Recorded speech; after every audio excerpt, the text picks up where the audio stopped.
Cualquier paciente. ¿Cuál sería? Nos lo acaba de decir Juliana. ¿Cómo? Hipercoagulación, pero nos habla de que de un síndrome mucopolite, por ejemplo. Porque eso es bastante raro, incluso. ¿Alguien tiene otra teoría? ¿Cómo? Trombosis, doctor. Trombosis. ¿A qué llaman trombosis? Gina. Doctor, otra cosa que cuando yo estaba hablando de la diferencia de trombo y del émbolo, yo tenía entendido de que el trombo como tal es el que se encuentra adherido al vaso y el émbolo, se le da un émbolo es cuando viaja en sí. No, señor. ¿Eso es lo que yo tenía Vamos a hablar de eso. Vamos a aprender a bloquear un mercado. Sí, aquí estamos. Sí, aquí está. Aquí Juliana nos decía un dato muy importante. Nos dijo una vaina que se llama fibrilación auricular. ¿Ustedes habían escuchado eso antes? ¿Qué será eso de fibrilación auricular? Cuando el corazón se contrae correctamente.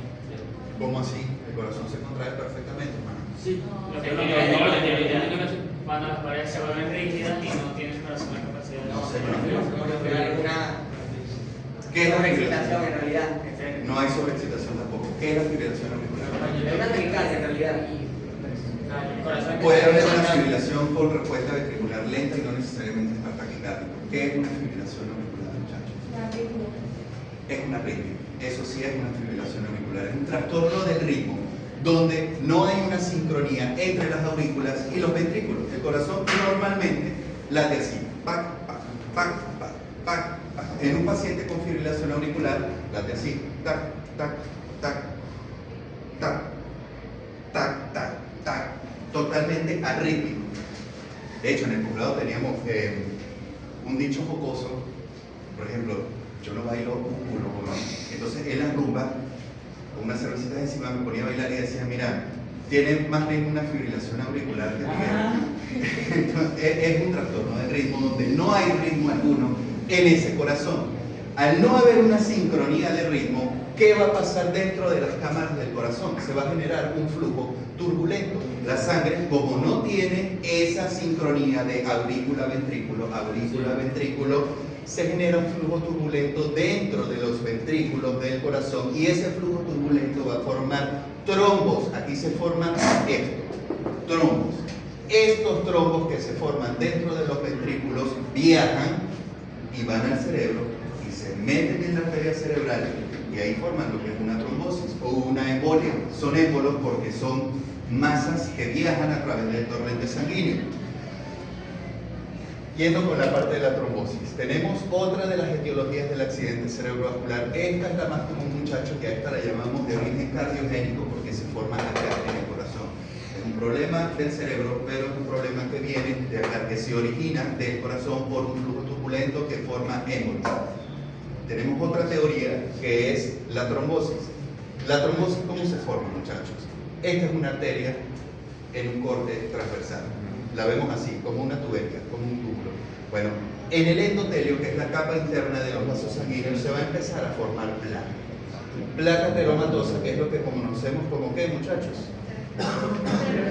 ¿Cómo se conoce esto? Esto es placa, todo esto es placa. La placa no es más que formaciones de lípidos, LDL, colesterol, que se inflaman el endotelio, forman un proceso inflamatorio local. Llegan plaquetas a reparar este endotelio dañado y van formando una placa, ahí se va calcificando y van disminuyendo primero el calibre del vaso sanguíneo y van formando, pues, van engrosando la pared, ponen rígidas las paredes de la arteria. Esta placa se desprende, ¡pum! Y cuando eso se desprende, eso es un trombo. ¿Ven la diferencia? Una vaina es émbolo, otra vaina es trombo. Pero esto se llama aterotrombótico. Este es cardioembólico, este es aterotrombótico. Son dos formaciones diferentes. Esto lo vemos por lo general en grandes territorios, porque para que una placa llegue a esta magnitud de disminuir el flujo sanguíneo cerebral, por lo general es en carótidas o en arterias vertebrovacilares, que de hecho eso es parte del protocolo diagnóstico eco-doppler de carótidas internas, eco-doppler de vertebrovacilar. Entonces tenemos claro todo lo que es esto de émbolo, trombo. Claro que es la diferencia entre émbolo y trombo. Yo sigo, pues. No, O sea, ¿cuál es la diferencia? ¿Qué es el émbolo? Émbolo porque viajó, el émbolo lo formas acá y viene acá. El trombo se forma acá. Esto no es un trombo. El trombo sale a partir de la placa de ateroma. Ok. Esa es la diferencia. El trombo es de la arteria. El trombo es una placa rota. Esto es un Trombo. trombo. Exactamente. Esto es un émbolo que, como nos decía Juliana al principio, pudiese ser de grasa, de aire, que son poco comunes en realidad, y por lo general cuando es de grasa o de aire no van a viajar al cerebro. ¿A dónde viajan? A los pulmones. Los pulmones. Y ahí forman un tromboembolismo pulmonar. Exactamente, viajan a pulmones, no viajan al cerebro. Eso es otra vaina. Entonces, ¿entendieron bien estas dos partes, muchachos? Lo que es la aterosclerosis, la placa de ateroma, el trombo y el émbolo por trastornos del ritmo como la fibrilación auricular. Así el trombo ¿Cómo te viaje, llamas? Delia. Delia, cuéntanos, Delia. Así el trombo viaje no se va a llamar émbolo nunca. ¿Cómo es eso? Es que todos tenemos Nosotros que salir tenemos de la ¿Cómo? Y el El trombo trombo dice, es un cuadro que se formó aquí y bueno, se quedó aquí. Se queda ahí. Y El el émbolo émbolo cuando cuando el trombo viaja, viaja. indiferentemente de su El trombo etiología. sale de una placa de ateroma. Este es el trombo. Este es el que da infartos también. Este no da infarto. Este sí. Este viaja a cerebro y produce el ACV. Bueno, muchachos, ¿tenemos claro esa parte? Bien. un poco más claro. ¿Cómo es un trombo o un émbolo de aire? No, aire es émbolo. Émbolo, exacto, émbolo de aire, ¿cómo es? Un émbolo gaseoso. Eso se da, por ejemplo, Bueno, Pero, o sea, ¿de qué está hecho? Aire. Realmente es aire. De aire. Ok. ¿Ustedes han visto alguna vez un politraumatizado con un neumotórax, muchachos? Eso lo van a ver bastante en la emergencia. Cuando hay un neumotórax, se forman muchísimos émbolos de aire y se produce un signo clínico bien característico que es la crepitación, la crepitación subtérmica. Tú tocas al paciente y crepita como una bolsita de burbujitas, tal cual. Bueno, esos émbolos pueden viajar a través del torrente sanguíneo. Recuerda que el torrente sanguíneo es un circuito cerrado. Al entrar aire pierdes presión completamente y eso puede generar estos problemas, pero como te digo, esos émbolos no van a ir al cerebro. Es raro que vayan al cerebro. Primero van al pulmón y ahí es donde causan problemas. ¿Qué nos tienes ahí? Ok, en el caso de los infartos lacunares son cuando estos émbolos o trombos llegan a las arterias perforantes, esas ramas más pequeñas que se encuentran en el cerebro, que irrigan la zona del puente, que irrigan los nasales. Y la característica de esto, por si tiene el nombre, es porque al momento de que la lesión se da en esta pequeña zona, que vieron que es más o menos 15 milímetros, los macrófagos llegan al final, limpian todo esto y queda como un espacio, queda como un vacío. Luego se llena de líquido y se forma como una laguna. Por eso que se llaman infartos lacunares. Antes se les decían infartos criptogénicos también, o accidentes cerebrovasculares transitorios. Son, como tú dices, de perforantes, de vasos muy pequeños. Esos son de los más comunes, pero de los más difíciles de diagnosticar, porque son tan pequeños que a veces el paciente ni siquiera los manifiesta, o los manifiesta de una manera muy sutil. ¿Hablan de eso después? Sí. Ah, bueno, dale, después hablamos de eso. Tenemos hipoxia y isquemia cerebral global, que esta más que por una obstrucción se da porque hay una deficiencia de flujo sanguíneo o de oxígeno. Por ejemplo, en un paro cardíaco no llega flujo sanguíneo al cerebro, una hipotensión o shock, en una asfixia, ya sea por monóxido de carbono, puede llegar flujo sanguíneo pero no llega con oxígeno, o en complicaciones durante el parto, por ejemplo, una aspiración de líquido de la madre del recién nacido. Tenemos lo conocido como encéfalo de respirador, que es como una etapa terminal del ACV isquémico, que se produce cuando ya ha sido tan lesionado todo el encéfalo que al final se encuentra sin función y la persona que conocemos como muerte cerebral. La persona se encuentra manteniéndose los órganos vitales vivos, pero a través de una respiración mecánica. ¿Cómo es la cosa? Encéfalo de respirador. Se trata de la complicación final del ACV isquémico. El cerebro queda tan lesionado, ya queda inútil, que el cuerpo queda sobreviviendo, por así decirlo, los órganos nada más a través de una respiración mecánica. No sé si me explico. Bueno, mira, ese encéfalo de respirador, primera vez que lo escucho, si te soy sincero. Eso nosotros le decimos en la práctica clínica normal, le decimos muerte cerebral. Claro. Un dato, muchachos, ¿cómo diagnostican la muerte cerebral? porque ya no hay transfusión en el cerebro. ¿Y cómo sabes eso? No, ¿cómo le vas a hacer un hemograma a un pobre paciente de esos que pasan todo conectado y todo intubado y todo vuelto un culo? No tiene frecuencia Con el gato. respiratoria. Y sí hacen frecuencia respiratoria. ¿Cómo? tienes equipo. Tú estás en Claro. Pedraza la Vieja con un paciente conectado a una máquina y no tienes electro y no tienes nada. No Claro. responde nada, no responde a Porque hay ausencia de reflejos primitivos, muchachos. El Glasgow. El reflejo corneal, el Glasgow ni siquiera, weón, porque mucho antes de que el paciente llegue a muerte cerebral, este puede estar haciendo 3 etragos.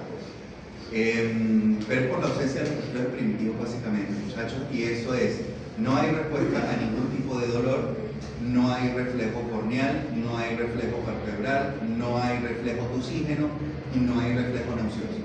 Un paciente que no tenga eso, por supuesto, siempre y cuando no tenga sedación, recuerden que los pacientes que están conectados a ventilación mecánica están bajo sedación continua.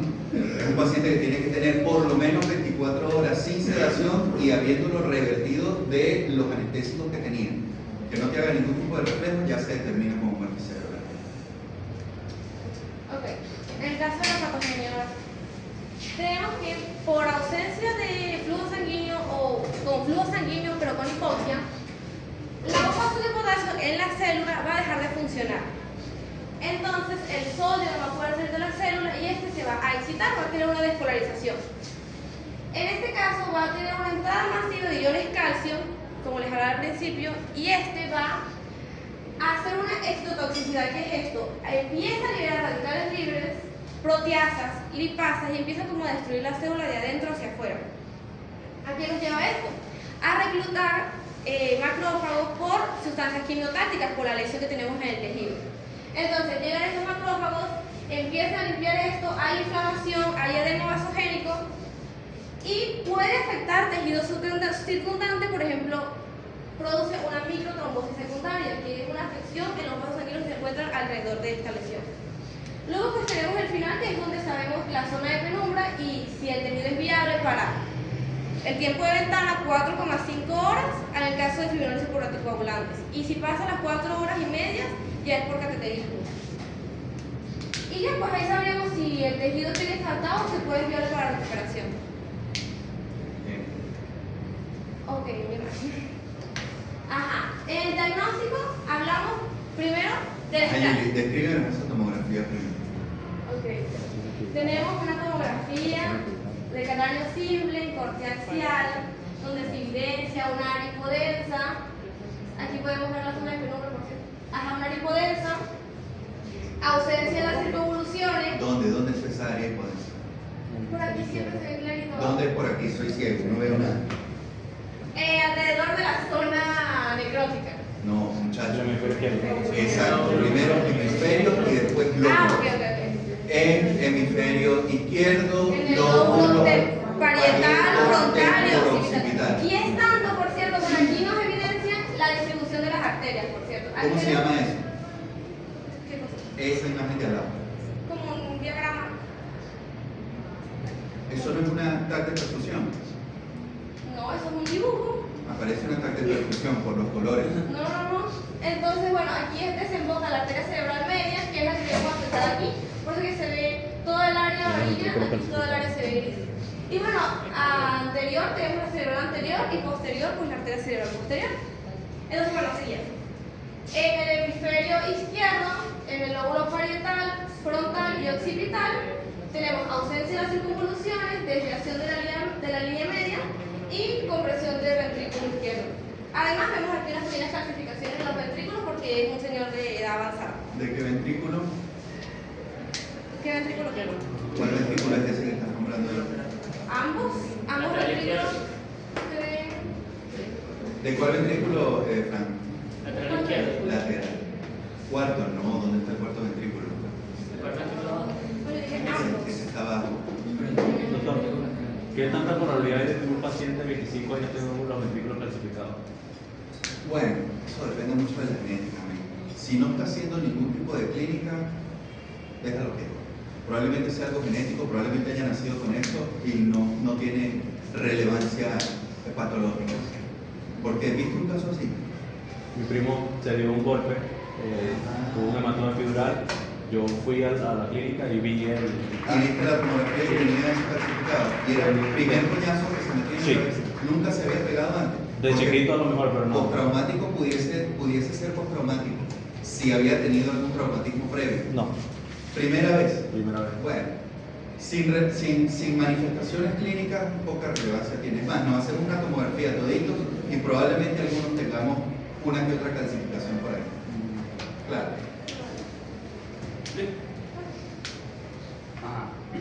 Ya va, echa para atrás. ¿Qué más nos vas a decir, Adriana? Pues antes de eso les voy a mencionar la escala de NIS, que es una de las que leí en la actualización. Cuéntanos la escala de NIS. La escala de NIS es una escala, es bastante larga, por eso no la puse, para que no fuera tedioso. Dinos para qué sirve y Por eso. resúmela lo más que puedas. La escala de NIS es, imagínense como la escala de Glasgow, evalúa ciertas cosas en el paciente, pero es larga, son 10 ítems. Y el primer ítem se divide en 3, 1A, 1B, 1C. Pero las preguntas son bastante sencillas. Organizándolos podemos evaluar respuesta motora. Primero evaluamos la conciencia, le preguntas a la persona, ¿sabes tu nombre? ¿Dónde estás? ¿En qué lugar estás? ¿Qué te pasó? Y cada uno de esos tiene un puntaje. La suma total es 42 puntos, donde mientras más puntos tengas, más afectado, más grave es el pronóstico del ACV. Y mientras menos, pues, menos grave. Tenemos que una escala de NIS mayor a 4 ya es un ACV leve. Y bueno, evaluamos conciencia, luego evaluamos actividad motora, que si sigue órdenes, que si puede mover un brazo, que si puede hacer fuerza, evaluamos la sensibilidad y evaluamos el habla, por ejemplo, si la persona tiene disartria o no puede producir palabras, o no puede producir palabras. ¿Cómo se llama eso? Se me olvidó la palabra. ¿Cómo se llama, muchachos? Afasia. Afasia. Exactamente. O disartria. Ahora bien. Ajá. Bueno, una llegada a este punto vamos a hablar acerca de cómo el tratamiento para procesos químicos. En este caso tenemos dos, o sea, no dos tratamientos, pero sí como dos generalidades. Primero, medidas generales en la fase aguda, o sea, estas son como recomendaciones y contraindicaciones para no regarla, por así decirlo, al momento de tratar a un paciente. Primera sería la paradoja de la presión arterial. Como lo dijo mi compañera, hay un mecanismo de autorregulación vascular dentro del cerebro, pero en este caso, uno como médico como tal, cuando ve un caso de hipertensión arterial, lo que busca es disminuirla. Pero cuando hay proceso isquémico, paradójicamente la hipertensión arterial es protectora, como lo dice aquí. Resulta, ¿por qué? Porque tenemos el vaso obstruido y para compensar la obstrucción de ese vaso, el cerebro le pide al cuerpo que aumente la presión arterial para que sí logre llegar más sangre y vencer la resistencia. Entonces, por eso que dice, paradójicamente la hipertensión arterial logra, digamos, que hacer que llegue poco flujo sanguíneo a esa área que se encuentra hipóxica. Pero también tenemos otra recomendación que es, la hipertensión arterial se tiene que bajar únicamente cuando es mayor a 220 sobre 120 milímetros de mercurio. Para ver, con la parte de la hipertensión. Ya va, Guillermo.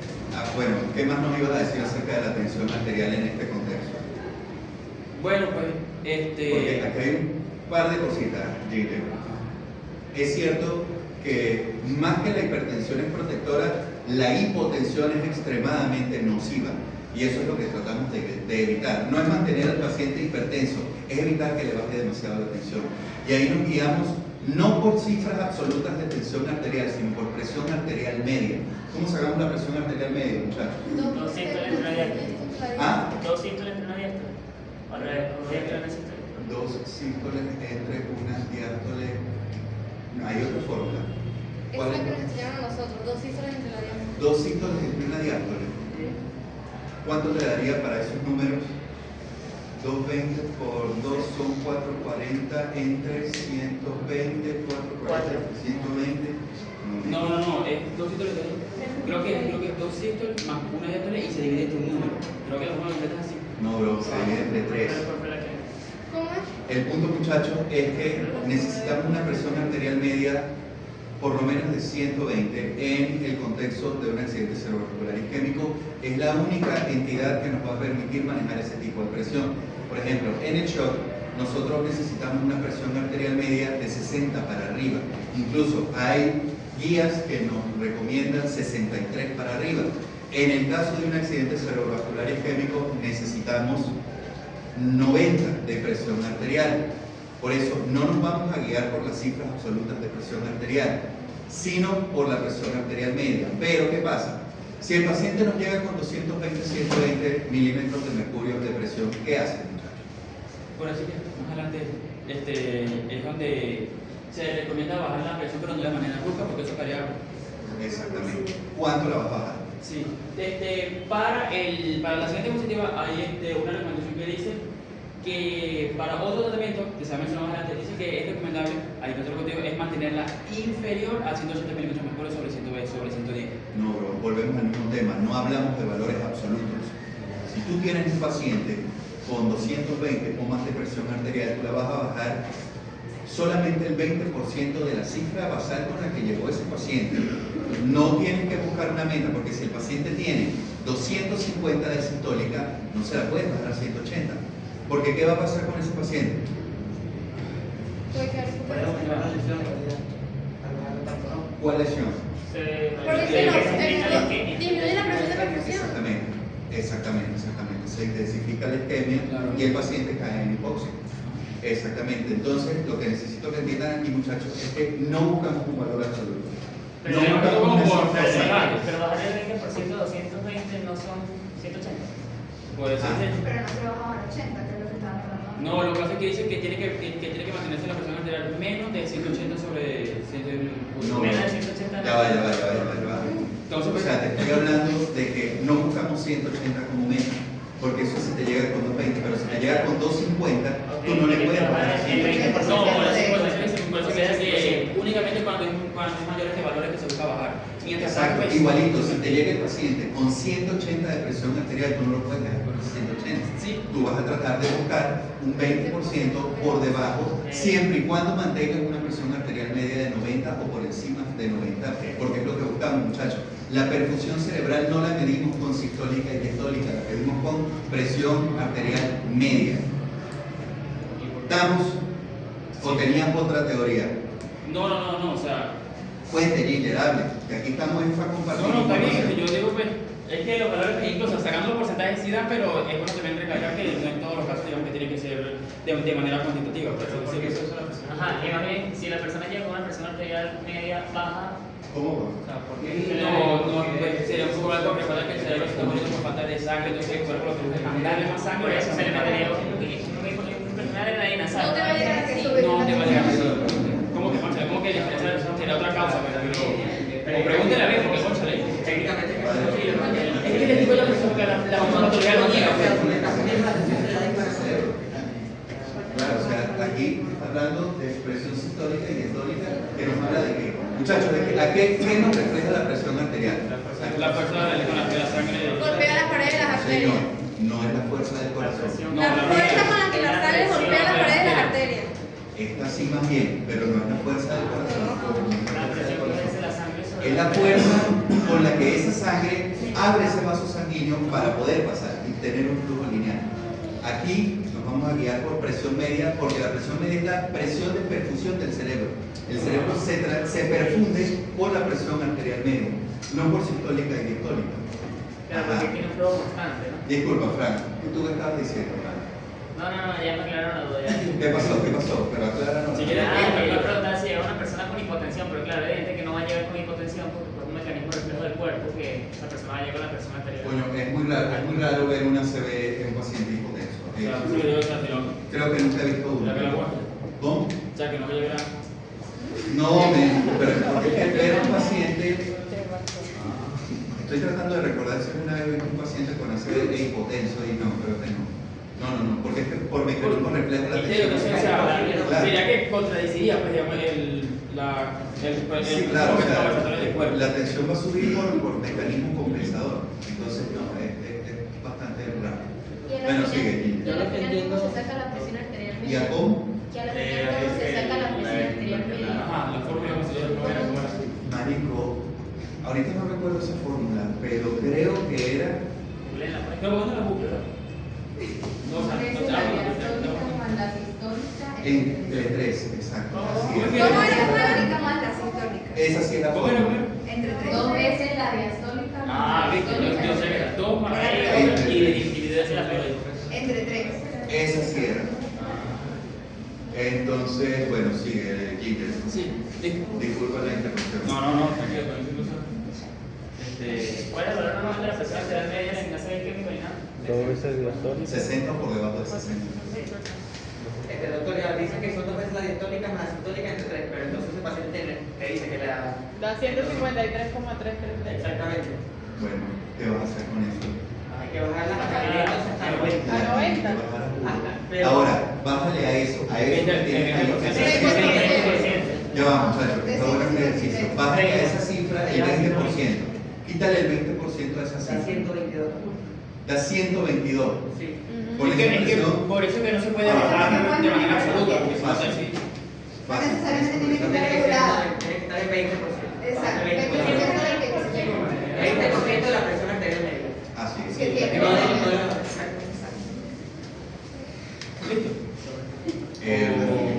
Muchachos, ustedes van a ver mucho ahorita que entren a la emergencia. Por cierto, van a hacer la guardia. El Sí, doctor claro. Reyes dio luz verde. Oíste, Franco. Bueno, ¿cuándo comenzar? El doctor Reyes dio luz verde y dijo que sí podían ir para guardia. Ustedes van a ver mucho. Y esto es uno de los vicios que tenemos que acabar con esa vaina. Y estoy seguro de que ustedes, la nueva generación de médicos, van a acabar con esa vaina. Que te llega el paciente hipertenso y de una vez pega por un captopril sublingual, abra la boca unas gotas de nifedipina sublingual. Esas prácticas son obsoletas, son Ahora tengo un caso de. cavernícolas, trogloditas y paren ustedes de contar. Eso no se usa, muchachos. Y una vez, yo personalmente les cuento, me llevé un tremendo susto con esa vaina, porque tuve en la clínica de paso una vieja de 80 años que llegó más o menos con esta cifra, 220, 120, y nada que se le bajaba la atención a esa señora. Y bueno, peleé por la nifedipina sublingual contra mi voluntad prácticamente y digo, bueno, que sea lo que Dios quiera. Chamo, esa vieja de 220, en 10 minutos pasó a 120 de presión. Y con una pálida y una mierda, mate esta vieja. Entonces, no hagan eso, muchachos, porque le estamos haciendo daño al paciente y esas prácticas ya no se usan. ¿Y qué se debe hacer? Ya vamos para allá. Sígale, muchachos. Sí. Apúrate, Ginger. Otra indicación de manera general sería que tener cuidado con el azúcar, es decir, la glucosa. ¿Por qué? Esto de manera, o sea, por explicación teórica sería de que el cerebro, por las neuronas en estado de crisis, metaboliza la glucosa de forma anaeróbica. Esto lo que ocasiona es que genere una mayor producción de ácido láctico que acidifica el tejido y así que provoca una muerte celular más rápido. Entonces, como ya se ha hablado anteriormente, se busca asegurar las neuronas, o sea, lo más posible, y por eso es que se van a contraindicados no aplicar suero glucosado, porque, como se lo digo, aumenta el ácido láctico dentro del cerebro, acidifica esta zona y ocasiona la muerte celular, la muerte neuronal pues más rápido. Bueno, pues el metabolismo anaeróbico de las neuronas en este caso. Aumenta la producción de radicales libres, aumenta la producción de cuerpo cetónico, todo eso son neurotóxicos y empeoran el cuadro clínico. Yo creo que no menos la posición también. Sí, ¿Qué vamos a hacer con la posición? bueno, en cuanto a la posición, se recomienda que cuando el paciente. Luis no tiene que la pregunta. ¿Cómo? Los cuerpos cetónicos son tóxicos porque por la interpretación que hay casos de epilepsia, entonces se recomienda una dieta cetogénica para tratarlo. Es así. Pero en este caso, no. Eso es otra cosa. Eso es dieta cetogénica como tratamiento para la epilepsia, que eso está totalmente descrito. Pero esto es otra vaina. En casos normales también, por ejemplo, tener cuerpos cetónicos en exceso es malo. Ya, pero es que en casos normales, muchachos, nosotros tenemos cuerpo cetónico. El ayuno produce cuerpo cetónico. Las dietas altas en grasas y pobres en carbohidratos producen cuerpo cetónico. Pero no necesariamente eso es bueno. No, doctor, lo que yo entendí de eso es que la alta cantidad de azúcar, bueno, los cuerpos cetónicos ahí deben encontrarse en un cuerpo sano, pero como ese tejido está irritado, está lesionado y propenso a morir, pues el aumento del pH lo que va a hacer es acelerar el proceso de obsesión. Pero ¿por qué hablas de aumento de pH, Gabo? Por la acidificación del ácido láctico. Disminución Pero del si se pH. edifica el pH disminuye. Eso quise decir, se O disminuye el sea, pH. aumenta la acidez, pero disminuye los niveles de azúcar. Irritando aún más la neurona y pues puede causar Pues la eso muerte. fue lo que explicó Ginger, básicamente. Sí, claro, Luis, aquí se evita la formación de cuerpos cetónicos porque favorecen el metabolismo anaerobio y generan neurotoxicidad, en este caso. O sea, lo que Es lo que está diciendo Ginger. en una neurona normal eso sí tiene que haber porque hacer como sobrevive la neurona, pero estando irritada pues Claro, si se le baja el pH recuerda pues se que- irrita más. Al final, toda esa vaina, ¿a qué se traduce? Ah, la muerte de la neurona. A energía. A energía. Los cuerpos cetónicos son energía. Lo que pasa es que son energía producto del metabolismo anaeróbico que en este cerebro lesionado es tóxico. Pero más Por que eso energía no son buscamos los desechos. evitarlo. Sí, ¿Ah? más que energía no son los desechos producto de la energía generada. Es Metabolismo. energía, bro. Claro. Es energía. Es un camino alterno a la glucosa. Es un camino alterno a la glucosa, exacto. Son Sí, recursos energéticos alternos eso. a la glucosa. Exactamente. Nosotros creo que después de esto vamos a ver endocrino, ¿no? Sí. Ahí vamos a hablar bastante de eso. Listo. Sígueme. Bueno, otra tenemos a la posición que dice que se recomienda elevar la cabecera de la camilla a 30 grados. ¿Para qué? Para ayudar al retorno venoso y así bajar la presión intracraneal de manera, o sea, no de manera brusca, pero eso es lo que yo iba a decir, que tenemos una elevación para bajar la presión arterial en el caso de que, digamos que elevada, pero dentro de los valores, digamos que necesarios para que haya perfusión en esa área hipóxica. Exactamente. Bueno, y en cuanto al movimiento, también se recomienda inmovilizar al paciente hasta que se obtenga la estabilización hemodinámica. Y una vez estabilizado al paciente hemodinámicamente, se tiene que, o sea, se le tiene que hacer que comience a moverse de manera rápida para evitar la formación de trombos a nivel de las piernas. ¿Sí se entiende la posición del movimiento? O sea, se paraliza. O sea, el paciente hay que moverlo, pues. Sí, pero primero se estabiliza primero se queda quieto para estabilizarlo hemodinámicamente y luego que se logra esta estabilización se mueve para que haya otra vez el retorno venoso de las piernas y así no haya la formación de trombo. A ver, y pasa esa lámina un momento para ver qué más tienes ahí. A ver si tenemos No, pasa para atrás. Dale para atrás. Ajá. No, ahí, déjala ahí. Medidas generales en la fase aguda. Todo esto que has dicho está bien. Lo del movimiento yo lo dejaría para una fase quizás un poquito más estable. Bueno, ahí dice, primero hay que estabilizar el paciente. Sí. Pero en eso se pueden ir 24 o 48 horas fácilmente. Sí, entonces, pudiésemos, más bien yo ahí le pondría, ¿qué le pondrías tú? ¿Tienes ganas de algo? Ya va, lo que pasa es que disculpe que es que aquí tengo un abordaje más o menos de cómo haría? debería, por paso, hablarse de esa que incluso se menciona la neuroimagen, pero si quieres espera que a ver aquí y luego te comentas. No. Echa para atrás, es otra cosa también. Acá. Ahí. Ajá. Como te digo, esto es fase aguda. Te está llegando el paciente, tú estás de guardia en emergencia. Te está llegando el paciente con 220, 100 de tensión arterial. Te llega, te lo traen los de la ambulancia en una tabla bien plano, con esa cabeza bien plana y con 300 de glicemia.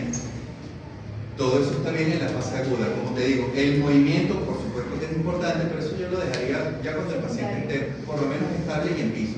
Pero acá es importante tener cuidado con la temperatura corporal, muchachos. Debemos evitar la hipertermia bajo cualquier situación, porque la fiebre es neurotóxica también y nos puede desencadenar convulsiones, nos puede aumentar la hipoxia, nos puede aumentar la presión intracraneal, nos puede empeorar todo ese cuadro. Entonces, en vez de movimiento, yo pondría ahí temperatura corporal. Tenemos que evitar las maniobras de Valsalva. ¿Y cómo evitamos las maniobras de Valsalva en estos pacientes? Evitando el estreñimiento, evitando las náuseas y evitando la tos y evitando la formación de globo vesical. Entonces, un paciente que tienes que sondear, son pacientes que por lo general broncoaspiran, porque cuando se quedan doblados empiezan a broncoaspirar. Entonces, en las primeras 24 o 48 horas de su ingreso, probablemente te desarrolle una neumonía adquirida en la comunidad, una neumonía por broncoaspiración. Tienes que estar pendiente de eso, porque eso te va a empeorar todo el cuadro, o que presenten vómitos por hipertensión retrocraneal. Tienes que estar pendiente de todas esas vainas, porque todas esas vainas te van a empeorar al paciente. Y como te digo, el movimiento lo dejaría para después.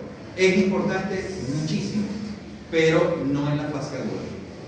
¿Qué ibas a decir? Lo que pasa es que, ahorita que te acabo de decir, me acordé que o sea, no que me sentí un paso, pero sí algo importante es que en los asumas de hecho medidas generales, pero lo primero que se tiene que hacer, como tal lo que usted hizo, es estabilizar al paciente, de manera de que asegurando, dice, o sea, cuando usted está hablando, me acordé que dice que hay que estabilizar las vías aéreas y la función del corazón. ¿Qué más? Me faltó uno. ¿Qué me faltó? Y la... No, eso es estabilizar. ¿Qué más me faltó, muchachos? Entubar. ¿Qué? Eso es No, el número de Eso es vía aérea. estabilizar las vías ¿Por qué lo van a intubar? Pero ya va, ¿tiene criterios de intubación de ese paciente? Depende si broncoaspira o no. ¿Todo paciente que broncoaspira se intuba? No. Pero por ahí va la vaina. Oxígeno, muchachos. Un paciente que tiene que meterle oxígeno apenas llega porque es un paciente que va a estar hipóxico. Y la hipoxia empeora el cuadro neurológico. Si hay hipoxia aquí, curen lo que hay hipoxia aquí arriba también. Entonces, oxígeno, glicemia, temperatura corporal, maniobras de Valsalva, posición, cabecera 30 grados, tensión arterial. Son cosas que eso tiene que ser automático aquí en la cabeza. Eso ustedes como médicos de guardia, cuando les llegue el paciente con el ACV, ustedes lo tienen que hacer en automático. Eso ya como un robot, sin pensar mucho la vaina. Ya el paciente tiene buena tensión, tiene buena saturación, está con la cabecera 30 grados, no tiene fiebre, no tiene hiperglicemia. Ok, pensemos en otras cosas. Sigue, Gino. Bueno, ahora sí. Vamos a hablar acerca de las medidas específicas en la fase aguda. Aquí tenemos tres, sería la trombosis intravenosa, pues trombólisis, creo que era la trombólisis intravenosa, la aplicación de neuromonitores y la aplicación de complicaciones. En cuanto a la trombólisis intravenosa, es lo que mi compañera dijo. Aquí en el caso se utiliza el RTPA intravenoso y se tiene como recomendación médica es que se tiene que aplicar desde que se ocurre como tal la obstrucción del fosa sanguíneo, como lo dijo el doctor, hasta que pasan 4 horas y media. Esto, fisiopatológicamente, es porque como tal el riesgo de provocar hemorragias en cuanto al riesgo-beneficio va a ser que haya mayor probabilidad de que ocurran hemorragias y mayor beneficio para el tratamiento. Esto pasa porque al comienzo como tal del proceso isquémico de que ocurre la obstrucción del vaso, las paredes del vaso sanguíneo, mediante va pasando el tiempo es que se van a ir debilitando, y posterior a las 4 horas y media es que la pared del vaso se va a debilitar. Y al implementar este fármaco va a hacer que la sangre, cuando llegue a las paredes de la arteria que se encuentra obstruida, va a hacer que la sangre se salga, ocasionando así que haya mayor probabilidad de que ocasionen hemorragias. Y también esta tiene una limitante, es que funciona en el 40% de los casos, porque como tal, para erradicar trombos de mayor tamaño o que se encuentran más sólidos, no funciona, ya que para este caso se utiliza otro tratamiento. Por ejemplo, los trombos que ocluyen a la arteria carótida interna o a la arteria común, como está diciendo el doctor, se utiliza otro tratamiento que en el Harrison habla de la trombólisis mecánica. O sea, sería directamente la extracción del trombo que sea la más eficaz. Lo que conocemos como la endarterectomía. Pero con respecto a la trombolisis intravenosa, ¿qué entendiste por eso? ¿Qué le entendiste, Guillermo, de lo que acabas de explicar? Si quieres vuelvo a... Por favor. Bueno, mira, en este caso... Ya va, respira, calmado, tranquilo. Te están prestando atención. Hágase entender, dele verdad. Bueno, ya entendimos lo de las 4 horas y media. ¿Qué es lo que... Ajá, bueno, bien. Primero, la trombosis intravenosa es para erradicar el coágulo, ¿sí? Y hacer que la sangre vuelva a esa zona y así asegurar la vía del área dentro del cerebro. ¿Qué es lo que sucede? Este tratamiento se recomienda o se dice que tiene que realizarse antes de que ocurran 4 horas y media. Esto es porque mediante va pasando el tiempo, la pared de los vasos sanguíneos se va debilitando. ¿A partir de cuándo? Dice que como referencia tenemos 4 horas y media. ¿A partir de cuándo se cumplen esas 4 horas y media? Bueno, a partir desde que comienza... Desde que comienza la primera manifestación clínica. Óchale, doctor, a mí se me está como durmiendo este brazo. Ahí empieza a contar el tiempo. A mí se me está como durmiendo este brazo. Y llega la esposa y lo mira y dice, uy, tienes la boca torcida. Ajá. Ahí empieza a contar el tiempo. Sí, por eso que la 4.5 anamnesis horas. es Exacto. muy importante, eso se va a hablar más adelante. Bueno, incluso yo vi que se ha actualizado este tiempo debido a una prueba diagnóstica más, digamos que más actualizada, que pueden como tal evaluar directamente el flujo sanguíneo de la arteria y evaluar la función como tal de esta pared puede incluso sobrepasarse a 5 horas, pero el punto medio como tal se sigue siendo recomendado Ahí es lo que dicen 4 horas, ¿no? Porque mientras más temprano hagas la trombolisis, Claro, primero, menos riesgo. Menos vaya a probable sangrar. que el vaso se rompa y ocurra una hemorragia. Exactamente. ¿Qué es lo que pasa aquí, muchachos? Que cuando esa arteria tiene muchísimo tiempo bajo el estrés de la isquemia, esas paredes se debilitan y cuando le pasa ese trombo, puede romper la arteria y convertirse en un hemorrágico, como nos dijo Ginger ahí. Ginger nos hablaba de que hay fármacos como el RTPA que se usan para esto. Ese actualmente es el de primera elección. Antes teníamos el Alteplase también, que era excelente. Lamentablemente aquí en este Chochal no nos dieron ese tipo de medicamentos, por lo tanto con eso nos contamos acá. Tuve la oportunidad de ir hace algunos años de rotar allá en Caracas, y en Caracas sí tienen este tipo de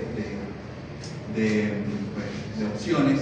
De hecho, en hospitales grandes como el Domingo Luciani tienen una unidad de ictus que todo paciente con ACV no va a entrar por la emergencia convencional, sino llega directamente a la unidad de ictus y allá tienen las dosis de RTPA y las dosis de Alteplasa. O sea, el paciente empieza a dormirse el brazo y en 1 hora ya le están montando la trombolisis intravenosa. Como nos dice Ginger acá, funciona en el 40% de los casos. ¿Por qué? No es porque el medicamento sea malo, de hecho el medicamento es arrechísimo. El problema es que primero tiene bastantes efectos adversos y segundo, no está indicado en todos los casos. Por ejemplo, en pacientes que hayan tenido hemorragias digestivas recientes no está indicado. Pacientes que hayan tenido hemorragias cerebrales no está indicado. En pacientes con accidentes cerebrovasculares extensos o masivos no está indicado tampoco por el alto riesgo de transformación hemorrágica. Cualquier paciente con lesiones en vasos sanguíneos debería ser contraindicado, ¿no? Un paciente con, por ejemplo, dengue hemorrágico. No, huevona, pero Frank, o sea, imagínate un paciente con un dengue hemorrágico que te haga una cero. Claro, pero... Demasiado salado. O sea, no. Bueno, yo diría que no soy químico en lo primero. Claro, es más, bajo el contexto de un dengue con signos de alarma, porque ya no se llama dengue hemorrágico, sino dengue con signos de alarma, es más probable que ese paciente te sangre y te haga un hemorrágico a que te haga un isquémico. Claro. ¿Qué decías tú, Michelle? ¿Qué se usa entonces en esos pacientes que usted ha contraindicado? Se usa la endarterectomía que nos dijo Ginger, que es extracción mecánica. Directamente. Ah, ok. Exactamente. ¿Y cómo se hace eso? Meten por la arteria radial, meten un catéter, como el de vía central, meten un catéter y se van, pasan carótida y se van hasta allá, llegan al punto donde está el problema y lo sacan como tal cual como destapar una cañerita. Tal cual, así se hace, con una guayita mínima. Y así se hace. Doctor, otra cosa que también quería preguntar con respecto al tiempo. Ahí dice 4.5 horas y eso también tiene que ver con la parte de la zona de penumbra, es decir, el tejido pues está sufriendo isquemia, se le está privando de sangre, pero las neuronas siguen vivas. Si pasa de las 4.5 horas es cuando ya las neuronas mueren por isquemia. Es decir, no, ¿qué es lo que pasa después de las 4.5 horas? Que primero ese vaso sanguíneo no va a tener la fuerza para aguantar ese medicamento. Porque ¿qué es lo que hace el RTPA? Disuelve totalmente el coágulo. Pero eso es un vaso que está dañado, que tiene casi 5 horas bajo isquemia. Es una pared que está totalmente dañada, es un paciente que te va a sangrar sí o sí después de ese tiempo. Y el riesgo es muy amplio para que, ok, disolviste el coágulo, pero ese lóbulo, supongamos que tiene un parietal, todo el lóbulo parietal está isquémico. Ese lóbulo parietal, después de 5 horas, esas neuronas ya están muertas, ahí no vas a salvar nada. Entonces no tiene sentido correr un riesgo tan elevado como para transformarte en un hemorrágico y no vas a salvar ningún tipo de tejido cerebral. Ya está muerta la neurona. O sea, entendí esas dos cosas. Puede haber, en ese tiempo, pues puede haber la muerte de las neuronas y al mismo tiempo va a haber debilitamiento de los vasos sanguíneos que va posteriormente a causar ACV. O sea, básicamente lo que nos dicen ahí es que en 4.5 horas todavía existen neuronas salvables. Todavía existe un área que pudiésemos recuperar. Después de eso, no tiene sentido. Eso. Y al mismo tiempo, pues aumenta el riesgo de que haya un ACV hemorrágico por el administramiento de fármacos. Bueno, esa era mi duda, gracias. Ajá, sigan.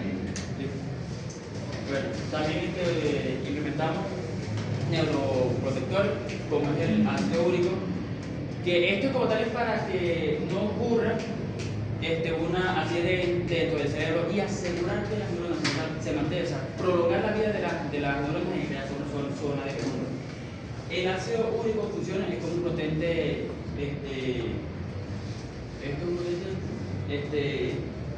Ese dice que es como antitóxico.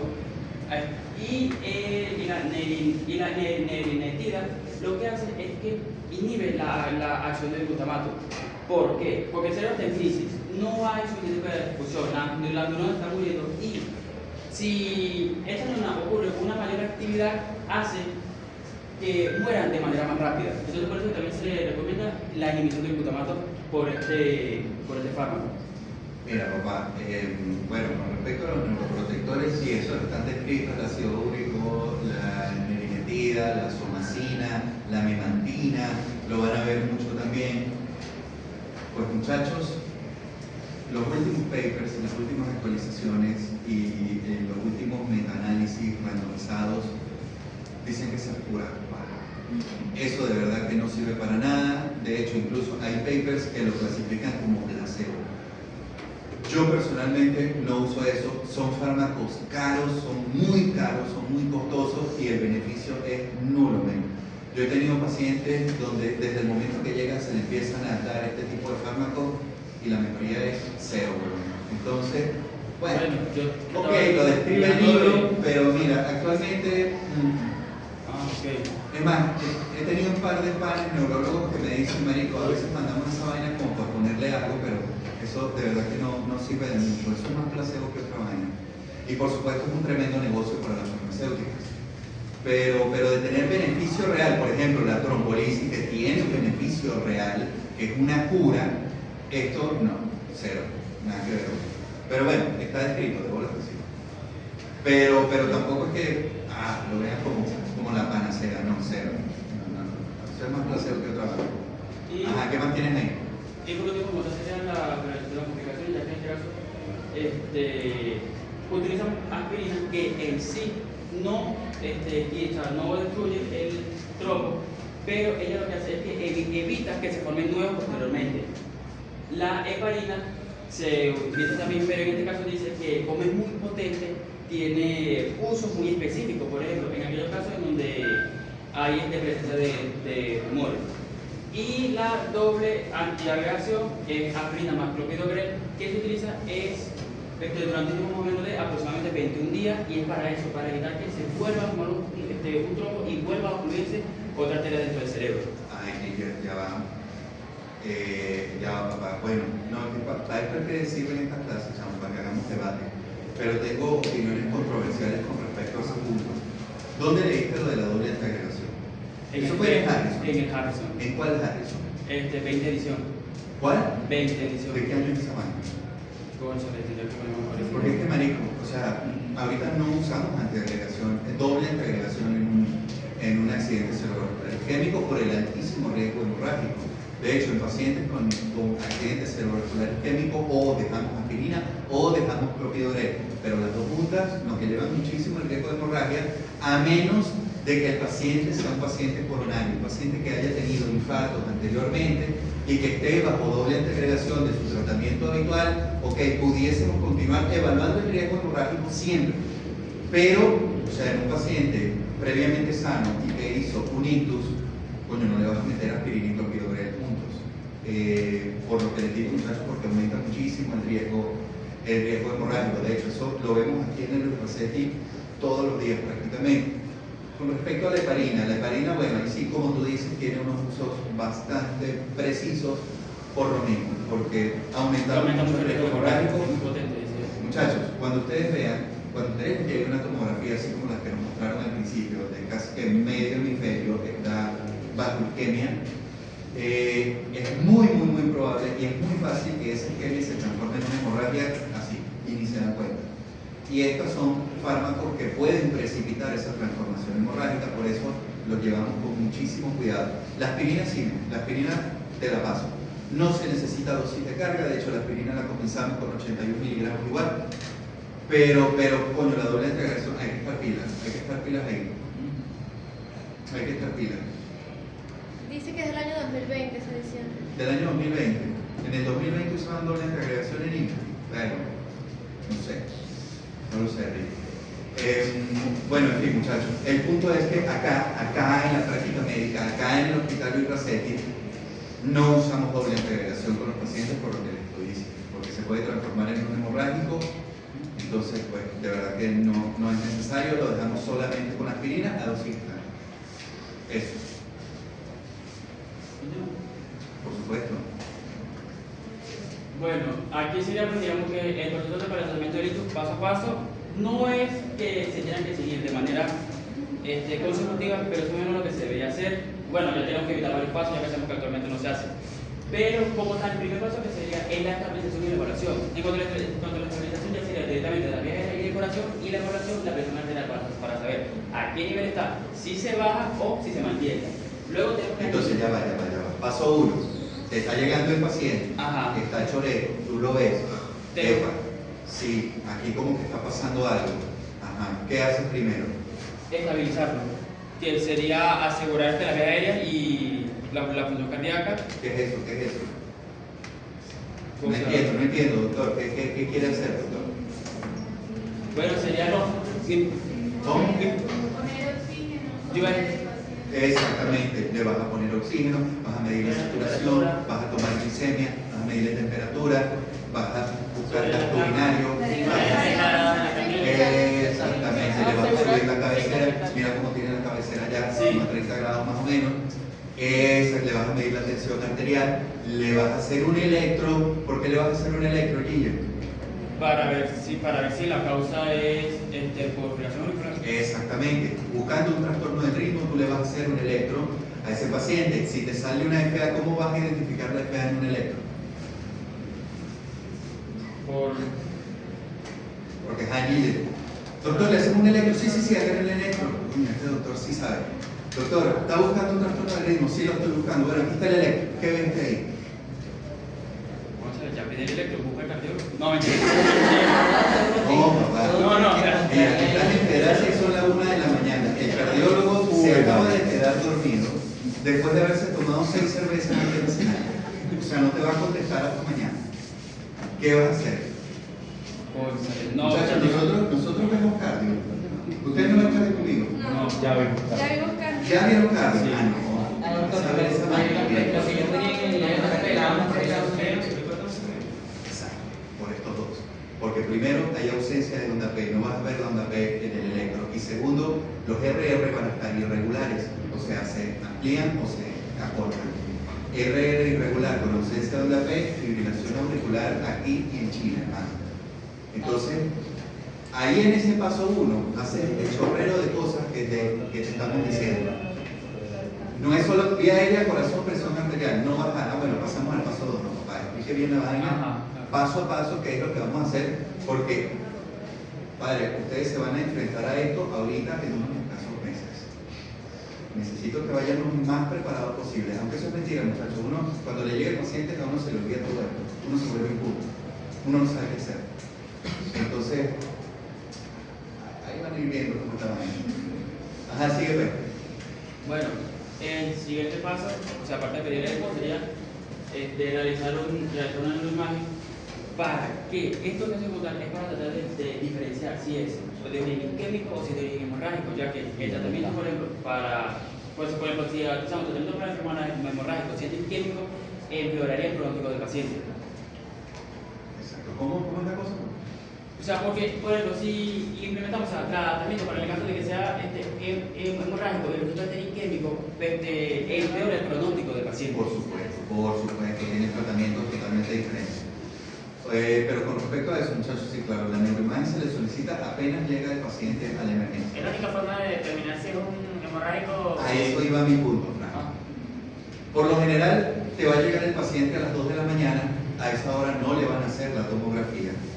Porque bueno, estamos en Venezuela, la tomografía se le va a hacer al día siguiente y cuando los familiares reúnan la plata para poder hacer la tomografía, pero tú mientras tanto tú tienes que actuar, hermano, porque se está muriendo el paciente. Entonces tú puedes determinar con clínica si estamos frente a un isquémico o estamos frente a un hemorrágico. ¿Saben más o menos cómo, muchachos? ¿Por la presión intracranial? ¿Cómo? ¿Por el aumento de la presión intracranial? No, pero es clínica. Dame más. Por eso, por la clínica de... Esto es una opción. Presencia de cefalea, focalidad de algún hemicuerpo. Por lo general, muchachos, los isquémicos nos dan focalización precisa, o sea, es medio cuerpo, como si al paciente lo picaran por la mitad, medio cuerpo dormido y medio cuerpo despierto. Eso nos orienta muchísimo un isquémico. Por lo general también los isquémicos vienen con focalidad del facial, entonces ustedes van a ver una parálisis facial con medio cuerpo dormido, ya por ahí te orienta el paciente sin cefalea, hipertenso, hemipléjico, con un facial, tú dices, esto pudiese ser isquémico. Ahora ya ¿Cómo? periféricos. Depende, puede ser cualquier área. Pero un ácido hemorrágico no presenta hipertensión, también debe presentar. También va a presentar hipertensión, pero el ácido hemorrágico es como más crudo, muchachos, es más impactante. El paciente que va a llegar inconsciente, y si está consciente con una cefalea espantosa, pero con una cefalea que no te puede ni hablar ni abrir los ojos, o sea, un paciente que está pegando gritos, es un paciente que va a estar hipertenso, es un paciente que te puede estar haciendo signos clínicos de hipertensión endocraniana, como vómitos en proyectil, es un paciente que te puede hacer focalidad de pares craneales, es un paciente que te puede convulsionar. Los isquémicos son raros que convulsionen, y cuando convulsionan piensen en un isquémico extenso. ¿Cuándo hablamos de un isquémico extenso? Cuando abarca 2 más lóbulos. Exactamente, cuando agarra 2 o más lóbulos.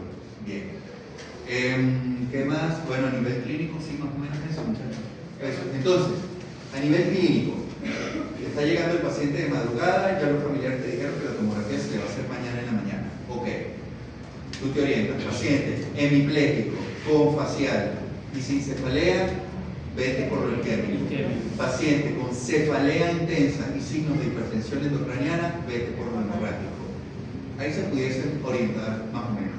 Claro, por supuesto, después va a ir a juro, a neuroimagen, se ataca con Y resonancia. está el caso de que, a ver, porque es que son signos que sí, si bien pueden ser orientativos, ahí puede llegar a un punto en que sea como confuso y te enrede. Y si haces Totalmente confuso. un tratamiento adecuado, lo puedes recuperar, o sea, Eso es lo que quería preguntar, ¿sabes? ¿cómo te echas para atrás, pues? O sea, No, lo que pasa es que hasta que tú no tengas imagen no puedes instaurar tratamiento definitivo. ¿Y cómo lo estabilizamos entonces? No, porque mientras te llega la neuroimagen, tú haces todo el paso 1 y tú lo vas a mantener en el paso 1 hasta que se haga la neuroimagen. Como que no, ¿y dónde o sea, solo mantenerlo estable, pues, si puede que le falla alguna vez. lo refieres al hospital más grande de ese estado. Por ejemplo, muchachos, aquí Luis nos está poniendo un ejemplo muy interesante, porque yo pasé por eso y ustedes van a pasar por eso también.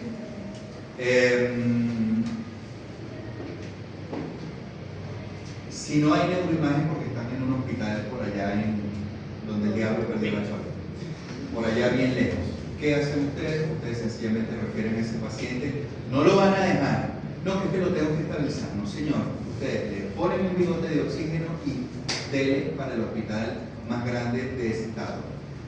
A mí una vez me tocó una situación parecida, yo hice el artículo 8 en el Vigía, eso es Estado Mérida. Claro, el Vigía no es un pueblo tan pueblo, tipo Socopoconga, pero bueno, pleno 2016, plena crisis, pleno hambre, plena vaina fea, en ese tiempo no había tomógrafo, y una vez llegó un paciente así, y mira, dale para Mérida de una, dale para Mérida. Estabilizar al paciente aquí, tensión arterial, oxígeno, glicemia, no hay temperatura, no hay nada, que para allá. Y que lo atiendan en Mérida. No te puedes quedar con ese paciente, hermano, nunca se queden con un paciente complicado porque se les va a morir al frente. ¿Y cuánto tiempo tiene ese paciente? Y ajá, si el lugar más cercano está 2 horas. Mándalo, porque es preferible que dure 2 horas viajando a que tú lo tengas ahí haciéndole nada. Mándelo siempre, muchachos, no se queden con esos cachos, porque eso va a ser problema para ustedes como médicos. Porque si de paso le das el tratamiento, te da por isquémico, entonces te hace hemorrágico y No, parece se pongan a inventar, mucho menos estar inventando de andar dando tratamientos antiagregantes, anticoagulantes, sin tener una imagen en la mano, porque ahí se cagan cagada, muchachos. Y recuerden una vaina que quiero que se aprendan esto. A partir del momento en que ustedes tengan un sello con su nombre, ustedes son responsables legales de lo que le pasa a ese paciente. Que es donde vienen los problemas, muchachos. Entonces, bueno, siempre actuar con muchísima cautela en estos pacientes, porque son casos delicados. Pero bueno, la neuroimagen, paso 2, excelente. ¿Qué más? Ya tenemos la imagen, confirmamos, es un isquémico. ¿Qué hacemos, niños? Entonces, bueno, ahí sí pasamos a realizar el tratamiento pues, farmacológico, que sería el que hablamos anteriormente, que sería la recomendación del RTPA.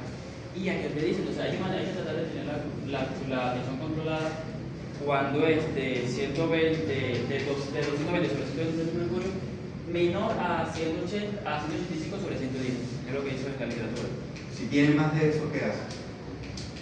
Pues, bajarla, tendrá que bajarla. Exactamente. Con esa presión no puede montar trombolisis.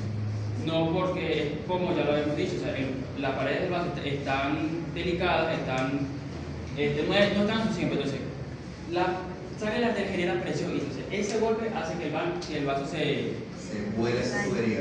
Exacto. Y bueno, Okay. se procese.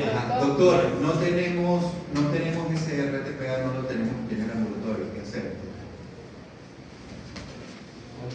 Transferirlo. No, Sería igual que en la Doctor, neurona. si la neuroimagen, manual, ¿no? Ya va, muchachos. ¿Qué nos iba a si decir? la ¿Cómo te llamas? neuroimagen, si la neuroimagen la realizan 8 horas después porque no estaban cerca de donde la podían hacer o no tenían el dinero suficiente, Ujú. ya no se podría hacer la RTPA Por supuesto porque que vamos no. a las 4 No, o sea, horas. Entonces nada. seríamos Nada. Ahí ya eso no lo va a decir niño. ¿Qué dice eso, tío? La mecánica, estamos No, hablando de la mecánica. ya va, porque no todos son No, candidatos porque para eso no. también. Ajá, ¿qué nos decía Michelle? Ah, la mecánica. Ajá, ¿quién más estaba preguntando por ahí, Cabo? Un carro que fuera mecánica. Dice que si no se te- al igual que como si no se tuviera imagen, uno no puede hacer mucho en ese caso, habría que referirlo a un No, nada, tú no puedes hacer trombolisis sin una imagen al frente, por supuesto que no. Eso quiere decir que en el contexto actual del país, por ejemplo, es bastante común que esos pacientes se mueran. No se mueran, pero pierdan el tiempo ya de estar a los Bien. Totalmente, aquí sí, en Caracas no, pero en Caracas sí les hacen trombolisis y todo ese pedo, pero aquí en Barinas se joden. Me parece que como- Lamentablemente, Sí. se joden, sí. Pero entonces, ¿qué se hace? Aquí sí, no, yo tiene entendido ¿Qué viene después, Gil? este fármaco. Ajá, ¿qué hacemos después? Si no se puede usar eso. Si no se puede utilizar aspirina eso. y ya. Porque la aspirina total dice que no, No disuelve no todo. disuelve coágulos, sino lo que hace que evita que se produzca posterior. Exactamente. Así es. Entonces, No, pero sí tengo la duda.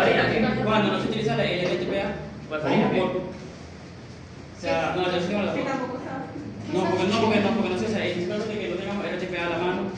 ¿Qué hacemos? Y ya haya pasado 4.5 horas, o sea, ya pasó Yo tenía entendido que la mecánica. Es un paciente que no va definitivamente a ventana terapéutica que pudiese ir a una endarterectomía.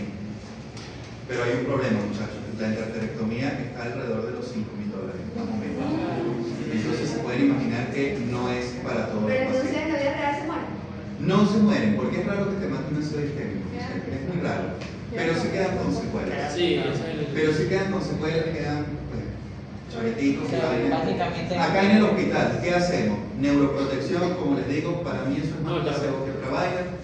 Les indicamos somacina, les indicamos memantina, les controlamos la presión arterial, cualquier cuadro trombogénico o aterotrombótico que tenga, lo tratamos. Por ejemplo, si un paciente con fibrilación auricular, tratamos la fibrilación auricular. Es un paciente que va a anticoagulación en el caso de una FA. Nos había dicho Gigi hace rato que pudiésemos usar la heparina, las heparinas de bajo peso molecular específicamente, lo antiagregamos con aspirina y hasta ahí llega nuestro tratamiento acá. Por supuesto siempre ha ayudado, ya sería el paso 6, que veo que cuidados posagudos, donde nos ayudan mucho más. ¿Tú sabes quiénes son los grandes héroes acá? Los fisiatras. Porque los fisiatras son los que le devuelven la movilidad a todo ese mi cuerpo dormido. Y aquí en el hospital de Ultracetti, hacemos todo esto que te acabo de decir, ya a las 48 horas, ok, ya el paciente salió de riesgo, tiene buena tensión, tiene buena glicemia, tiene buena temperatura, bueno, tiene su isquemia ahí y no mueve medio cuerpo. Fisiatría, venga para acá, terapia pareja y con terapia que esos pacientes se van a Pero el tratar. paciente se puede recaer otra vez, ¿no? Por supuesto. Si no Sí, se le da por eso Por supuesto que sí. Si no tratamos el agente causal, ese paciente te va a volver a hacer un ACV. Pero si en la vida real no lo tratamos, entonces va a volver el paciente. No, Michelle, tú estás escribiendo. El agente causal no es el trombo que está tapando la arteria. El agente causal es la fibrilación auricular, es la aterosclerosis. Quizás es para el eso daño no podemos vascular hacer que está mucho, pero para la produciendo. causa sí. ¿Cómo? Quizás para el trombo como tal no podemos hacer mucho, pero atacamos la causa en ese momento. Exactamente, esa es la causa. La causa es el trastorno del ritmo, la aterosclerosis, eso. Eso es lo Prevenir que no le tratamos. pase otro, pero como tal no se hace nada, entonces. Se le deja eso ahí. Que prácticamente el paciente queda con el trompo ahí. Queda con el trompo ahí. Queda con el Lo trompo pueden ahí. volver. Bueno, no, es un paciente que con heparina, con aspirina, con antiagregantes, con eventualmente se va a resolver. Pero si tú a ese paciente que tuvo el ACV hoy le haces una tomografía, en 5 años va a quedar la secuela en la imagen y va a quedar su secuela. Yo he visto pacientes, por ejemplo, que quedan con una parálisis continua por una ACV que hicieron hace 10 años. He visto pacientes también que quedan, por ejemplo, arrastrando un pie a la hora de porque quedaron con una secuela de una ACV hace 15 años. Igualito, que quedan con algún problema en la motilidad del miembro superior. Secuelas. ¿Todos los pacientes generan secuelas? No todos. Eso depende de la extensión de la manejo.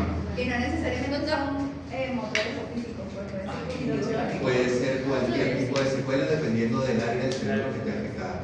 Doctor, a mi papá, por ejemplo, le dio una ACV isquémico transitorio, de esos que en 24 horas la sintomatología desaparece, por así decirlo. ¿Ahí qué sucede? ¿El coágulo se disuelve solo? No.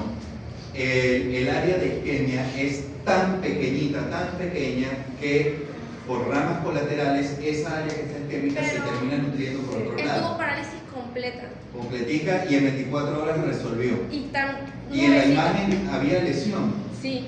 Había lesión Sí, en la había imagen. lesión. Tienes esa tomografía, sería bien interesante verla. Eso fue hace años. Porque mira, acá a lo que nos preguntaba Michelle, creo que era, o tú, no me acuerdo, que si, o sea, todos estos pacientes van a generar secuelas. No todos generan secuelas. No todos, porque eso depende del área afectada. Del área afectada y de la extensión de la lesión. Entonces, bueno, tu papá es un buen ejemplo de eso. Él no le quedó ni Nada. Ni para el habla, ni para el caminar. Nada.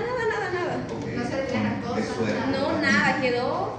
Qué suerte. Pues mira, Yuli, esos casos son... Uno en un millón. Son rarísimos. ¿No? Y siguió Porque igual, siempre siguió quedan fumando, con- siguió comiendo grasas, quedó igualito. Terrible. Pero esos casos son bastante raros porque siempre quedan, así sea con algo mínimo.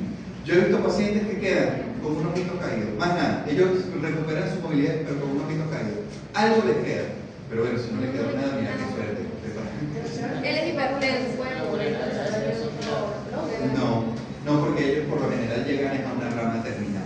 Sí. Y ahí no hay para dónde moverse. ¿Qué más, muchachos? ¿Qué otras preguntas Bueno, tienen? Si no se trata Tal vez de... había algo que yo les quería comentar de esto.